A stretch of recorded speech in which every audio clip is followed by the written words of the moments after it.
안녕하세요. 김지훈의 흔드는 주식의 김지훈입니다. 5월 30일 2시 반입니다. 미국 테슬라가 좀 올라가고 있고요. 어제 엔비디아 실적도 잘 나왔죠. 2차전지 업데이트 해드리도록 하겠습니다. 2차전지 업종 중에 그래도 가장 실적 선방한 대주전자 재료를 가져왔습니다. 정말 감사하게도 5월 31일 오프라인 강연회는 모두 마감이 됐고요. 온라인 형태로 찍어가지고 내일 모레죠? 영상으로 판매할 예정이니까 댓글을 통해서 많은 신청 부탁드리겠습니다. 유튜브 구독자하고 빌리언스 캠퍼스 구독자 모두 지방에 못 오시는 분들을 위해서 온라인 접속 홈페이지 추후 공개하면 5월 31일 오프라인 강연회 온라인으로 보실 수 있습니다.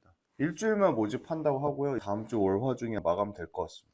최근에 LG엔솔이 독일에서 중국 업체랑 써나다가 보니까 중국 포함해가지고 10위권 정도 되는 업체고요. 특허 소송에서 승소했습니다.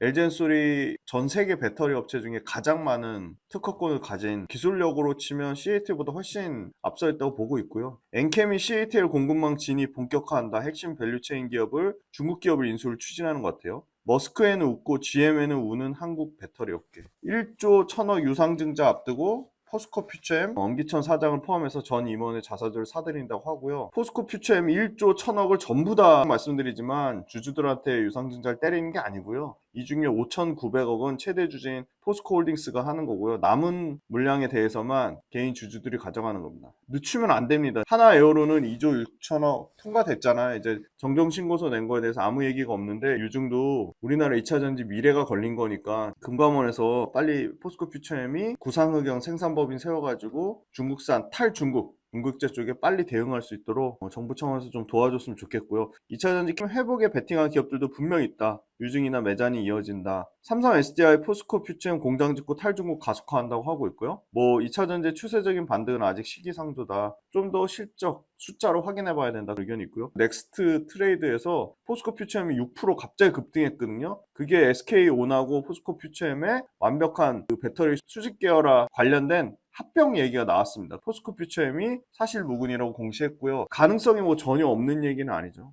좀 더 지켜봐야 될 것 같고 1조 6천억의 실탄 확보한 삼성 SDI 같은 경우는 공장 증설의 속도를 높인다고 하고 있습니다. 40조의 ES 에너지 저장 장치 시장이 열린다는 거고요. 이거는 글로벌이 아니고요. 국내에만 해당되는 겁니다. 대주전자재료, 전장용 형광체랑 음극재 모두 하반기에는 실적이 좋아질 거라는 거고요. 오늘 또 기사가 나왔죠. 포스코 퓨처엠이 드디어 망간리치 게임 체인저가 될 수 있는 중국의 LFP를 대체할 배터리 샘플 테스트 양산에 성공했다는 겁니다. 포스코가 구조조정 단행하면서 장기 성장 기반을 마련한다는 거고요. PNT 역시도 3분기에 배터리 생산에 돌입한다고 합니다. 2차전지 평균 마이너스 15%고요. 최고점에서 75%나 빠졌습니다. 포스코홀딩스가 이제 오늘 조금 주가가 회복돼서 29일 어제 주가 회복돼서 플러스 수익률이 나타났고요. LG엔솔은 여전히 마이너스 17%고요. 한솔케미칼 역시나 IT 쪽 실적이 뒷받침된 대주니까 30%대 상승률을 나타내고 있고요. 대주전자재료 그래도 조금 다시 올라와서 5%대 주가 상승률을 나타내고 있지만 대주전자재료도 고점 대비해서는 54%나 빠져 있고요.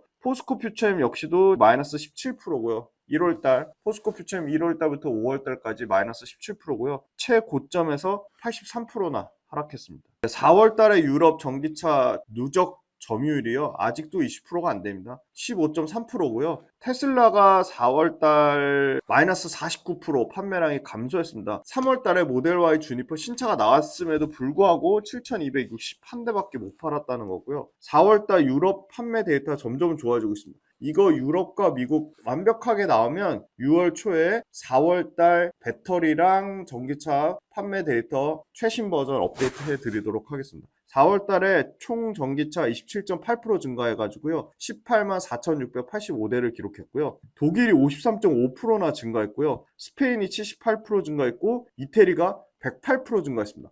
프랑스는 두 달 연속 마이너스였는데 2.8% 플러스로 돌아섰고요. 영국이 30%대 성장하다가 4월 달에 조금 주춤해서 8%대 성장을 나타내고 있습니다. 폭스바겐이 4월 달에 마이너스 전년 대비 1.2% 감소했고요. 스텔란티스는 0.4% 증가했습니다. 르노도 1% 증가했고요. 다만 현대차가 전년 대비 3% 정도 감소했고요. 기아가 마이너스 0.2% 감소했습니다. 도요타도 마이너스 8% 감소했고요. BMW만 최근에 판매량이 급격히 회복되면서 전년 대비 8% 증가했습니다. 포드도 3%, 볼보도 마이너스 15%, 닛산 마이너스 10% 모두 부진했고요. BMW하고 르노 정도만 전년 대비 플러스를 4월 달에 기록했습니다. 점유율, 유럽 시장 점유율은 폭스바겐이 압도적인 1등이고요. 27.6%를 기록하고 있고요. 스텔란티스가 15.4%입니다. 그 얘기는 무슨 말이냐? 유럽에서 배터리 점유율을 늘리는 가장 빠른 방법은 폭스바겐하고 스텔란티스에 안정적으로 배터리를 납품해야 되고 양극재나 음극재를 안정적으로 납품해야 된다. 폭스바겐이나 스텔란티스를 고객사로 갖고 있는 거는 LG 엔솔이다. 르노가 10.3%고요.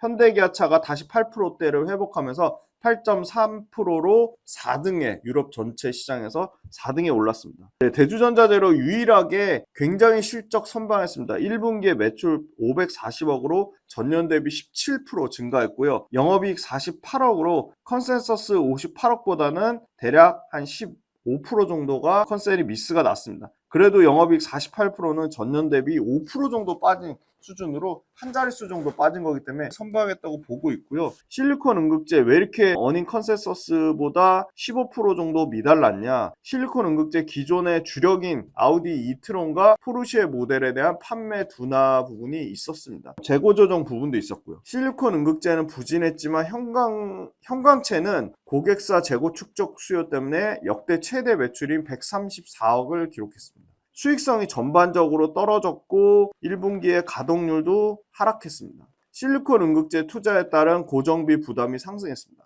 고정비가 분기당 15억씩 증가하는 구조로 이익을 조금 깎아 먹었습니다. 실리콘 음극재 2분기에 현대기아차, 현대차는 캐스퍼 EV, 기아는 EV3가 판매량이 꾸준히 폭증하고 있습니다. 2분기부터는 현대차, 기아차 물량이 안정적으로 증가할 것으로 보이고요. 전동공구 쪽으로도 판매량이 늘어나면서 2분기부터는 본격적으로 Q 그로스가 증가하는 구간에 진입할 것으로 보입니다. 2분기는 전 분기 대비 85% 증가를 예상을 하고 있고요. 형광체가 오히려 소폭 둔화될 것으로 우려됨에도 불구하고 실리콘 음극재가 2분기부터 폭증하면서 전 분기 대비 85% 성장할 것으로 예상을 하고요. 실리콘 음극재 외에 전도성 페이스트, 삼성 전기에 들어가는 전도성 페이스트 역시도 전장 쪽 MACC가 급격하게 회복이 되면서 가동률이 올라갈 것으로 보고 있습니다. 삼성 전기의 MACC가 잘 팔리면 잘 팔릴수록 당연히 전도성 페이스트, 대주전자재료의 전도성 페이스트는 잘 팔릴 수밖에 없고 물량이 늘어날 수밖에 없다.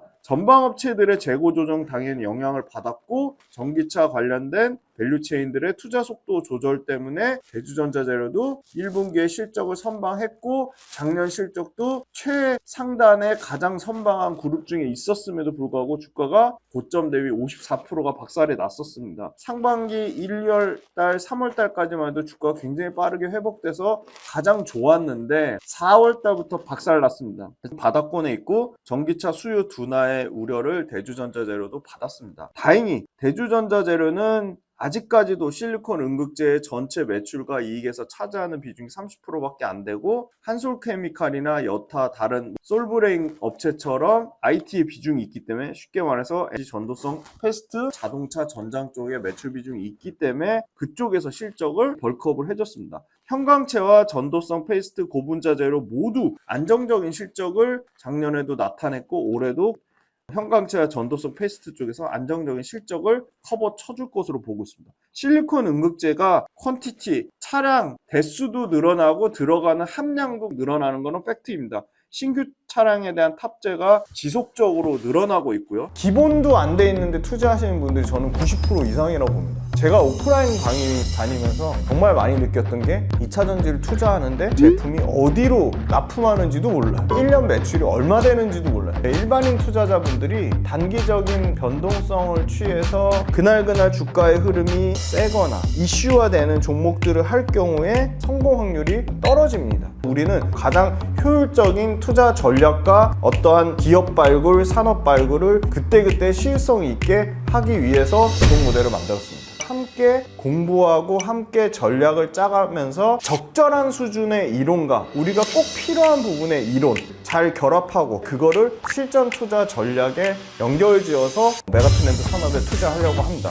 첫 번째 주간 시장 트렌드, 두 번째 월간 복귀 특강 외에도 당연히 매일매일 시황에 대한 제 생각, 시황에 대한 분석, 그때그때 어떤 이슈가 발생하는 것들에 대한 제 리뷰 당연히 다 달아드릴 거고요. 오래오래 즐겁고 재밌는 투자 라이프를 이어가는 페이스메이커 역할을 하는 게 제 목표입니다. 제 모든 것이 담긴 제 모든 투자 라이프 구독자분들한테 다 오픈할 생각입니다. 빌리언스 캠퍼스로 구독자분들을 기쁜 마음으로 설레이는 마음으로 초대합니다. 고객인 LG엔솔과 SK온 외에 파나소닉을 뚫었죠. 파나소닉이 캔자스 공장을 원래 3월이었는데 7월 달로 연기했습니다. 그 물량이 실적의 2분기로 좀 지연된 부분이 있고요. 여전히 파나소닉을 포함한 일본 완성차 업체 다이렉트 직납에 대한 신규 고객사 확보에 대한 모멘텀은 유효하다. 삼성 SDI도 실리콘 응급제를 안 쓸 수가 없죠. 왜냐? 삼성 SDI 제네시스 GV에 들어가는 GV70이라든지 GV60을 새로 현대기아차를 고객사로 확보할 건데 이미 현대차의 캐스퍼나 기아의 EV3, 아이오닉 9 앞으로 예상되는 EV2, EV4, EV6 모두 실리콘 응급제가 들어갈 건데 당연히 제네시스 모델에도 실리콘 응급제가 안 들어갈 수밖에 없기 때문에 삼성 SDI도 중국의 BTR이나 샹샹이나 일본의 시네츠 거를 쓰진 않을 것이다. 삼성 SDI도 신규 고객사로 확보할 가능성 충분히 있다고 보고 있고요. 형광체 같은 경우가 올해 500억 사이즈고 도전제가 1200억, 고분자 재료가 300억, 750억이 바로 실리콘 응급제입니다. 나노 소재 사업부에 들어있는 750억이 올해 예상되는 실리콘 응급제 매출이고요. 미국이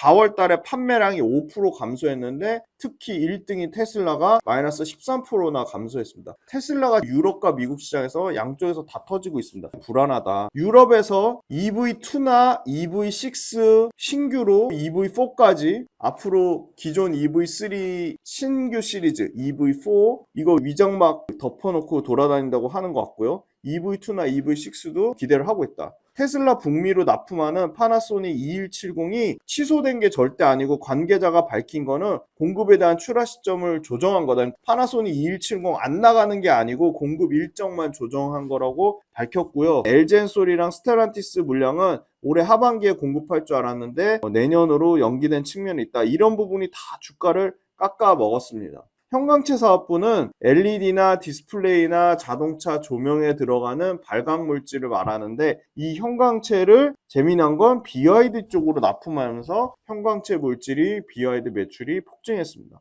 2분기에는 영업이익이 보수적으로 보는 데는 70억대, 좋게 보는 데는 80억 사이즈로 1분기에 나왔던 이 영업이익의 최소 20% 이상, 20%가 아니죠. 1분기에 얼마 나왔죠 아까? 1분기에 영업이익 48억 나왔는데 최소 1분기 영업이익의 30에서 40% 증가한 70억대 이상을 보고 있고요. 실리콘 응급제 분기 매출이 200억대, 140억에서 200억 정도 매출 회복될 것으로 보입니다. 평균치 한번 때려보면 170억 정도 실리콘 응급제 매출, 분기 매출 나오지 않을까. 170억 정도 나온다고 치면 곱하기 4하면 대략 700억 되죠. 올해 형광체 매출이 내년에는 600억에서 650억 사이즈까지 커질 것으로 보이고요. 형광체 매출이 전체 매출에서 차지하는 비중은 19% 정도로 보고 있습니다. 도전제가 바로 LG 전도성 페이스트인데 여전히 매출의 37%를 차지할 것으로 보고요. 매출 사이즈는 1200억을 보고 있습니다.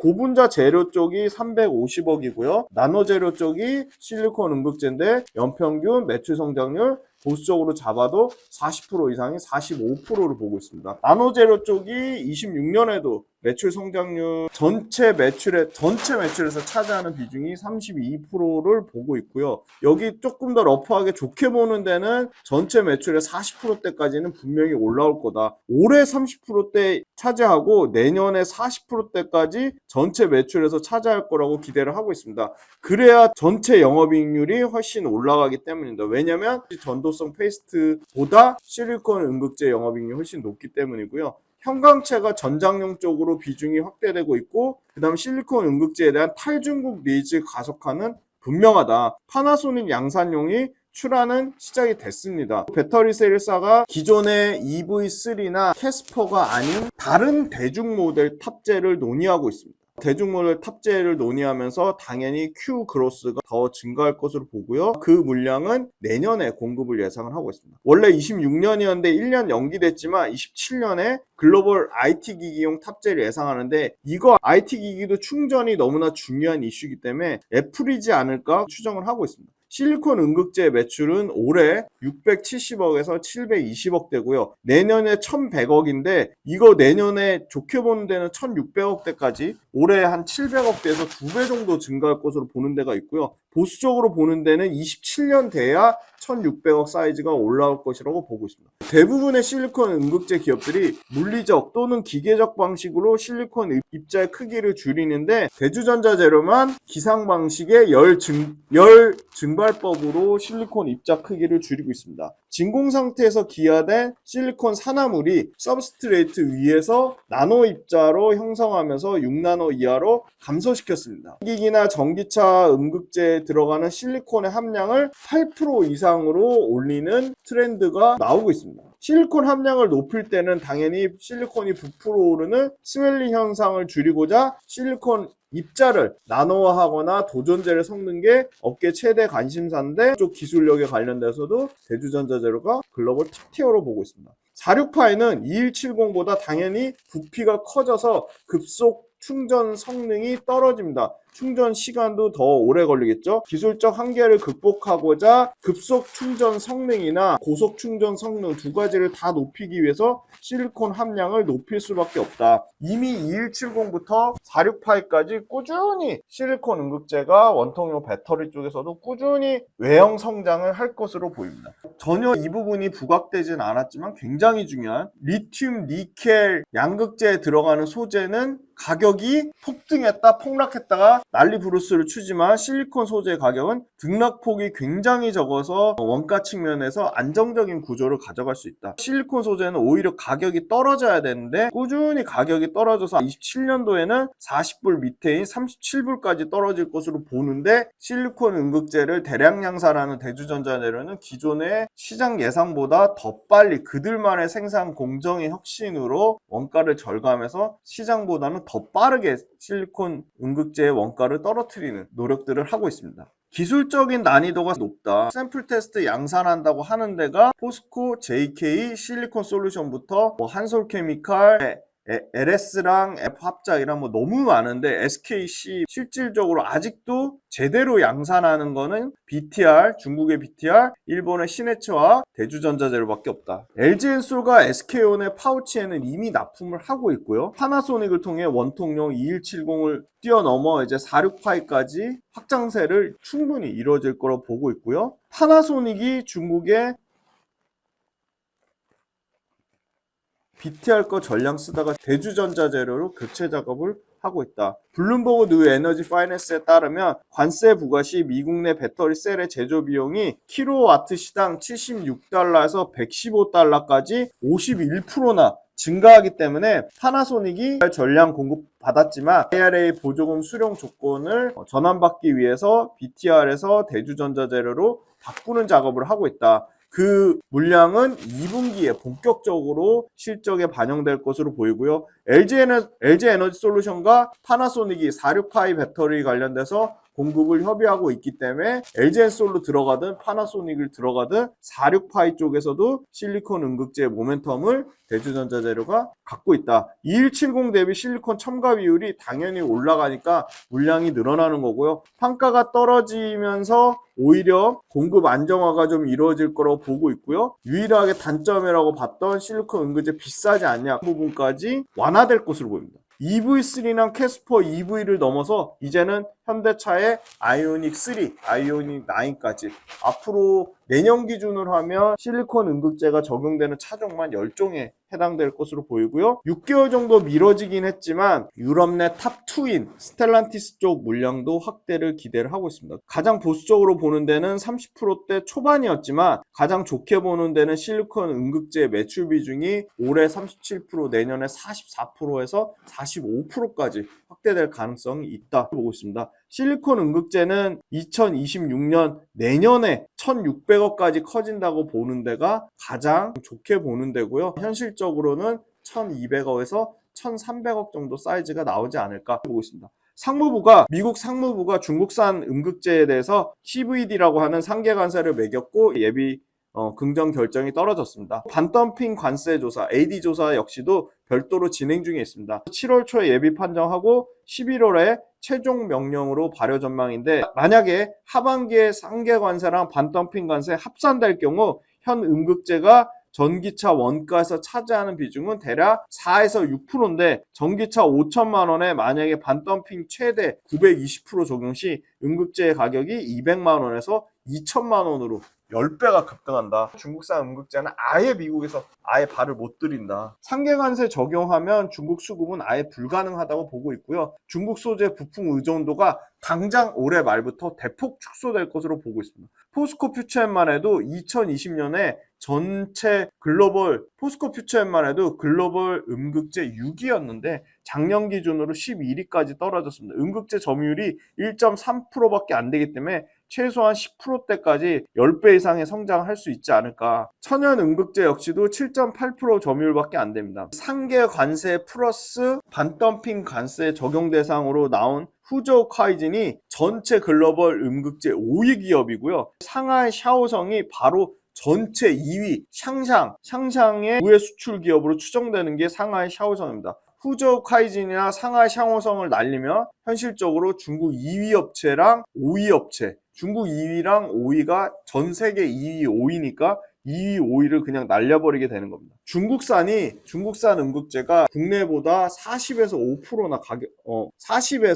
50%나 가격이 싸고요. 반덤핑 관세랑 상계 관세 합산이 당장 올해 연말에 본격 적용될 것으로 보이면 내년부터는 포스코 퓨처엠의 인조흑연, 천연흑연 음극재가 출하량이 회복될 것으로 보고 있습니다. 27년에 FEOC 규제가 본격적으로 적용되는 비중국산 음극재 수요에 대한 확대가 26년, 27년 연속적으로 커질 것으로 보이고요. 신규로 추가된 거 당장 올해 12월 30일 이후에 AMPC 첨단 생산 세액공제에 FEOC 물질 포함 부품 공제 대상 제외 추가됐죠. AMPC 세액공제 받으려면 FEOC 물질 포함한 부품에 대해서 제외시켜야 된다. 중국산 배제는 당장 올해 말부터 AMPC 규정에 의해서도 배제될 것이다. 기본도 안 돼 있는데 투자하시는 분들이 저는 90% 이상이라고 봅니다. 제가 오프라인 강의 다니면서 정말 많이 느꼈던 게 2차전지를 투자하는데 제품이 어디로 납품하는지도 몰라요. 1년 매출이 얼마 되는지도 몰라요. 일반인 투자자분들이 단기적인 변동성을 취해서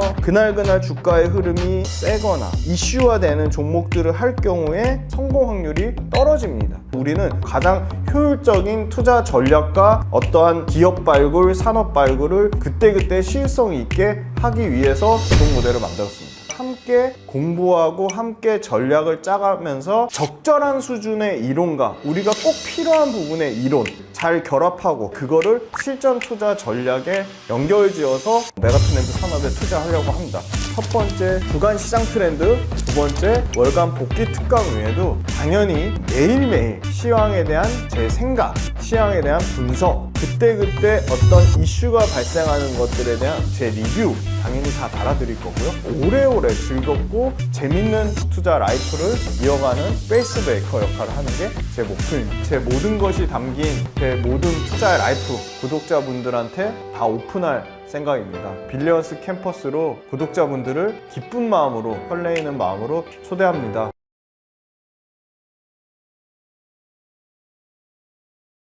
포스코 퓨처엠의 천연 흑연 캐파가 74,000톤, 2분기 기준으로 인조흑연이 이제 연 8,000톤이 생산 캐파로 나오고, 음극재 같은 경우는 천연 흑연 30%, 인조흑연 70%로 혼합해서 쓰고요. 흑연은 인상 흑연이 구연 흑연을 거쳐서 최종적으로 천연 흑연으로 가공 단계를 거칩니다. 요번에 유상증자를 통해서 구형 흑연 생산법인 약 4만 톤의 캐파, 인산 흑연은 이미 아프리카 모잠비크로부터 2025년 올해부터 6년 동안 연 2만 4천 톤에서 6만 톤을 공급했습니다. 인조흑연은 제철의 부산물인 콜타르로부터 제조가 가능하기 때문에 인조흑연은 포스코 그룹사 자체적으로 완전히 내재화할 수 있고요. 다만 인조흑연을 내재화하더라도 가공비와 전기세가 중국보다 너무 비싸서 생산 원가가 중국 대비 엄청 높았는데 반덤핑 관세와 상계 관세를 때려 맞을 경우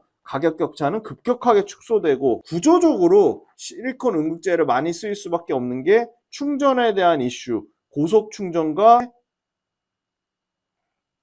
충전 성능 중요한 이슈로 떠오르고 있습니다. 그렇기 때문에 양극재 가격이 떨어지면 양극재 가격 떨어진 만큼 뭘로 배터리의 성능을 채울까? 충전 속도를 개선시키는 거에 대한 수요가 폭증하고 있고 그게 이제 하이엔드 모델이 아니라 중저가까지 모델의 확장성이 엄청 커졌다는 겁니다. 실리콘 응급제가 영업 비중이 26%라고 되어 있는데 최소한 내년에 30%까지는 커질 것으로 보이고 여기도 생산 능력 캐파가 26년에 7,000톤이라고 되어 있는데 회사에서 밝힌 거는 26년에는 10,000톤 정도 캐파는 회복이 될 것으로 보이고 있습니다. EV3랑 캐스퍼 EV뿐만이 아니라 아까 EV4, EV2, EV9, EV 시리즈에 대한 모멘텀을 갖고 있다. 아이온이 실리콘 응급제 판가는 지속적으로 떨어지면서 이제 실리콘 응급제 자체적으로 $37 정도 가격 경쟁력이 생기면 인조흑연에 만약에 중국산 인조흑연이나 천연흑연에 관세가 붙었을 때 실리콘 응급제 대체 수요가 또 추가적으로 더 늘어날 수도 있겠다 보고 있고요. 초기 유일하게 실리콘 산화물의 문제점이 보통은 다 실리콘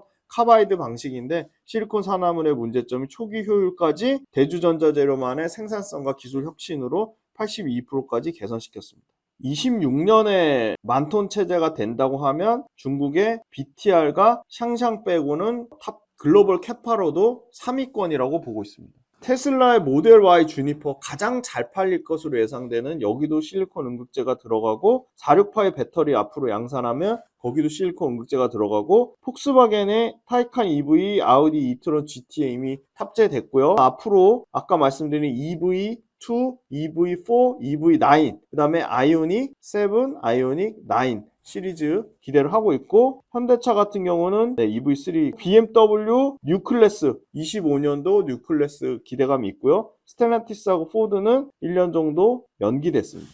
대주전자재료 빼고는 나머지는 다 대주전자재료랑 BTR이랑 닝보샹샹, 신해추 요 4개만 실제 양산하는 데고요. LG에너지솔루션 매출 비중이 17%고요. 삼성전기 매출 비중이 아직 더 큽니다. 20%대입니다. 현대기아차 4월달 누적 EV3가 2만 대 넘게 팔았고요. EV3가 폭증하고 있고요. 여기서 캐스퍼 일렉트릭이 대략 7,000대를 팔았습니다. 이거 조금 더 늦게 나왔죠. 기아가 EV5를 테슬라의 빈틈을 노리려고 EV5가 독일에서 출격을 합니다. 테슬라 장중에 3% 급등했다가 2% 올라가고 있는데 363불로 과거 전고점 다시 회복되는 거의 300불 밑에까지 빠졌다가 363불까지 올라왔어요. 테슬라가 회복되고 있다. 근데 밸류로는 190배다. 테슬라 190배죠. 신해츠 엄청나게 큰 일본 화학회사예요. 그러니까 실리콘 응급제만 하는 데는 아니에요. 근데 신해츠도 보니까 PER은 한 15배 정도 되는데 여기 전고점인데 전고점 영역까지 올라오고 있습니다. BTR은 코드 찾아니까 베이징 증시 코드에 돼 있는데 진짜 안 나오더라고. 근데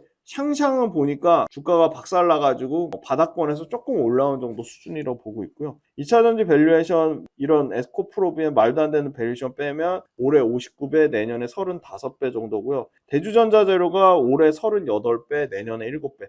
평균보다 훨씬 싸죠. 실적 증가나 실적의 안정성은 가장 뛰어나고 올해 실적도 가장 덜 깨졌는데 작년 말에 다 실적 엄청 박살났을 때 실적 선방했는데도 불구하고 밸류에이션이 비싸다라고 말하기는 어려울 것 같고요. 올해하고 내년에 꾸준히 매출은 20%에서 30%대 성장을 하고요. 영업이익단에서는 30%대에서 40%대까지 성장할 것으로 보고 있습니다. 대주전자재료는 올해는 한 2,700억대, 내년에 한 3,300억대, 올해 이익은 한 380억대, 내년에 이익은 560억. 제가 이거 실적 평균값이기 때문에 추정을 하는데 떨어지다가 LG에스원도 평균값 요거 네이버 금융에서 한 건데요. 조금 올라갔고요. 너무 실적 한번 더 깨지는 거 아니냐 그러는데 평균치가 좀 올라갔고요. 포스코홀딩스도 조금 올라갔습니다. LG화학 조금 올라갔고요. 포스코 퓨처엠 조금 올라갔고요. 에코프로비엔 그대로고 삼성 SDI는 오히려 떨어졌습니다. 데이터 없고 대주전자재료 이익단에서 조금 떨어졌고요. 실적이 올라가는 기업들이 있더라고요. 추정치가 조금 올라가는 기업들. 대주전자재료 기간 순매수 여전히 1월 달부터 누적으로는 5위권이고요. 최근에 외국인 순매수가 들어오고 있지만 이렇게 단타성 물량이 좀 많다.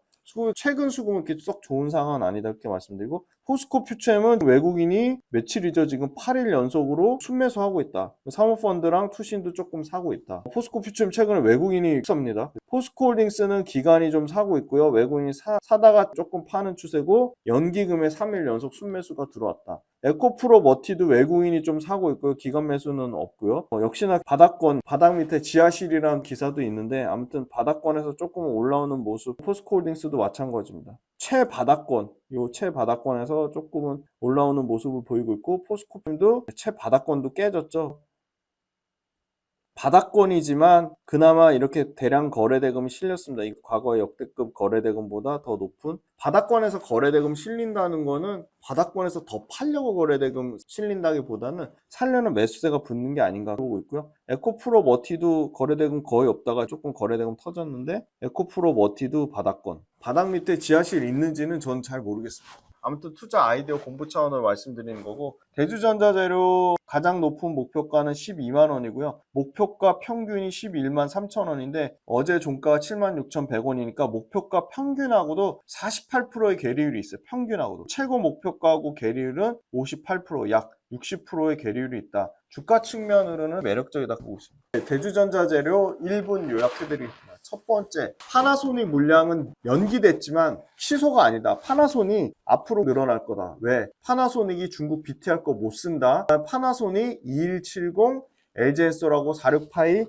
합자 원통용 배터리 2170 46파이 들어갈 거다. 유럽에서 현대기아차 차가 폭증해서 잘 팔리고 있는데 그 근간에는 EV3랑 캐스퍼가 있다. EV3랑 캐스퍼에 모두 실리콘 음극재가 들어간다. 실리콘 음극재는 앞으로 차종이 엄청 늘어날 거다. 실리콘 음극재는 가격의 안정성이 높다. 리튬이나 니켈처럼 폭등했다, 박살났다 그러지 않고 꾸준히 안정적인데, 실리콘 음극재가 비싸다는 우려 또한 실리콘 음극 꾸준히 계단식으로 가격이 빠지면서 오히려 더 많이 늘어날 것으로 보이고요. 실리콘 음극재의 비중을 기존의 3%대에서 5%, 8%대까지 비중이 늘어나고 있다. 실리콘 음극재는 이제 완전히 캐스퍼 EV나 EV3에 들어가면서 이제는 완전히 대중화됐다는 거고요. 내년 기준으로 10개 이상 차종이 확대될 것으로 보입니다. 대주전자재료는 주가가 실적의 안정성을 못 뒷받침하고 있다. 밸류에이션 비싸지 않다. 매출과 꾸준히 30% 이상 성장해 나올 것으로 보고 있습니다. 대주전자재료는 실리콘 음극재가 아직도 전체 매출의 30% 미만인데, 내년에는 이익단에서는 한 30%, 매출단에서는 40%까지 커질 것으로 보고 있습니다. 실적은 개선되는 흐름을 보고 있고요. 실리콘 음극재가 다소 연기되거나 둔화되더라도 형광체 사업부와 전장 쪽 회복되면 전도성 페이스트가 실적을 안정적으로 뒷받침해 줄 거라고 보고 있습니다. 물량이 늘어나고 적용 차종이 늘어나고 실리콘 음극재를 구조적으로 쓸 수밖에 없는 상황이고요. 급속 충전도 중요해서 실리콘 음극재가 탈중국 BTR을 또는 샹샹을 대체할 유일한 대안이다 보고 있습니다. 저는 2차전지 소재단에서는 대주전자재료가 가장 실적의 안정성과 밸류에이션 측면, 충전이라는 모멘텀 측면, 테슬라라는 모멘텀 측면, 모든 것을 갖춘 소재주 중에 가장 매력적인 기업이 여전히 대주전자재료라고 말씀드리겠습니다.